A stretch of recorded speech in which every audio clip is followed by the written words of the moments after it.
Bonsoir Edgar, tu peux dire pour tout le monde pourquoi avoir pris tant de soin à organiser cette dégustation?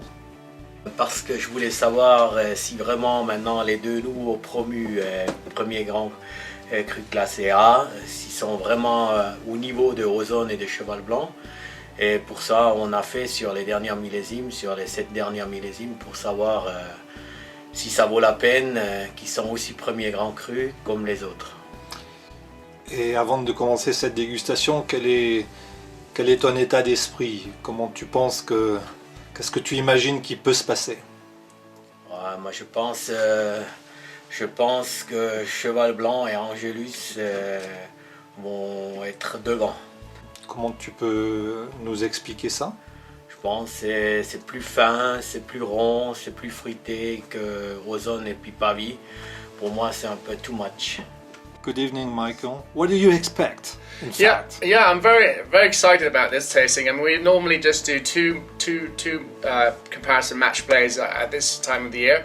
Today we got the four cru classes from Saint-Emilion. We got, and that's very exciting because we've got the old ones and the new ones, and we'll see which ones will actually be worthy of their Premier Cru name, whether it's the old guys who've been there forever or whether the two new wines are up to scratch and up to the standard of the old two. Bonjour Laurent, tu imagines quoi du résultat? Alors, j'ai des petites idées. Après, j'ai eu la chance de goûter chacun de ces vins-là à la propriété plusieurs fois, sauf Pavie. Donc Pavie est un petit peu un outsider découverte pour moi. Donc je viens un peu vierge de notions sur Pavie. Donc là, ça va être un travail un petit peu plus important.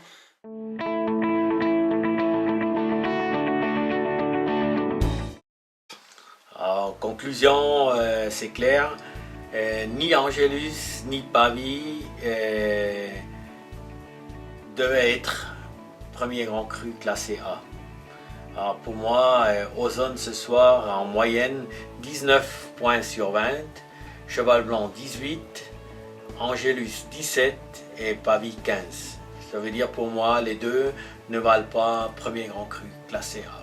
Tu veux dire qu'il y a deux niveaux parmi ces quatre crus?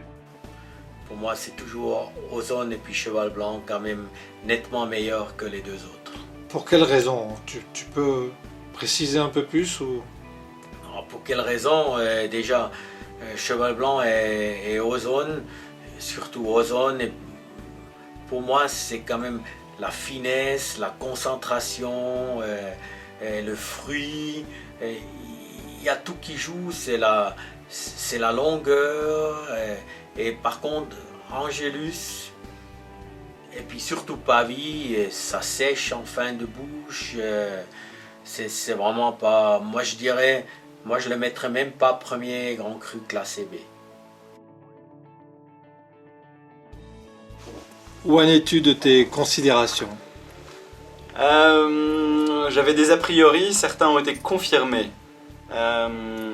Je pense que le style de Pavie est trop dans l'extraction, dans la puissance et avec une boule de fruits qui commence mais qui malheureusement s'achève souvent un peu, je dirais pas sèche parce que le mot est un peu fort, mais pas loin en tous les cas. Donc c'est une déception et à mon avis il n'est pas à la hauteur des espoirs qu'on pouvait lui accorder et que la presse internationale est prête à lui donner aussi. Après il y a des styles différents.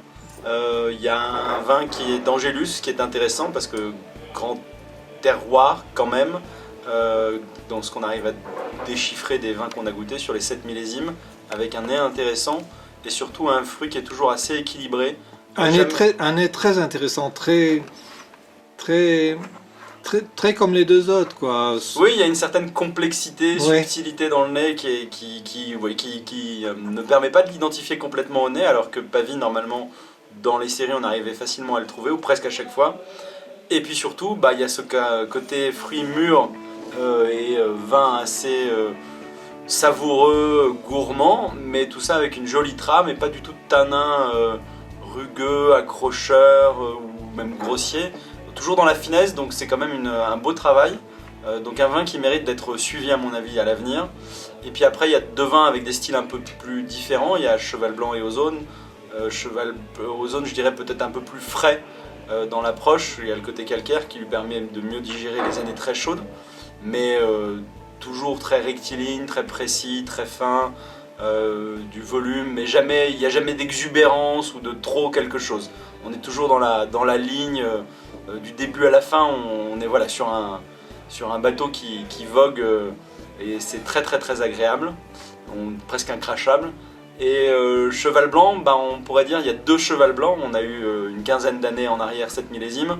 Il y a entre 98 et 2005 un travail qui est peut-être pas assez rigoureux, je ne sais pas si c'était la production, si c'était le travail qui était différent, les équipes, il manquait quelque chose. Et puis depuis 2005 il y a un peu de magie qui revient, donc ça demande confirmation. On n'a eu que 3 millésimes, mais sur les 3 millésimes au-dessus de 2005 qu'on a goûté, 3 fois il était premier ou premier ex-aequo dans mes dégustations. 2008, fort, très fort 2008. 2008, très fort. 2009, malheureusement, aucun des vins n'était au rendez-vous des attentes, c'est-à-dire on pensait qu'on allait avoir un grand vin à chaque fois, et on n'a pas eu cette gourmandise du 2009. En revanche, les 2008, oui, Cheval Blanc était au-dessus de tout le monde, et même assez loin au-dessus de tout le monde, si mes notes ne m'échappent pas complètement ma mémoire.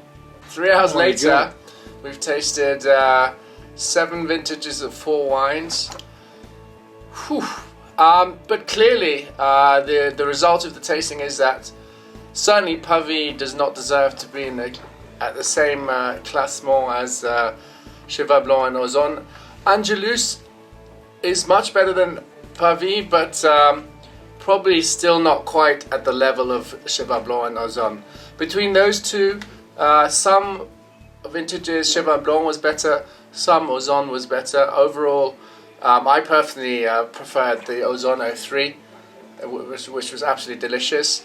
But my conclusion of the tasting is that basically those two, Pavie and Angelus, are not quite yet up to the scratch or the standard of Cheval Blanc and Ozon. Cheers.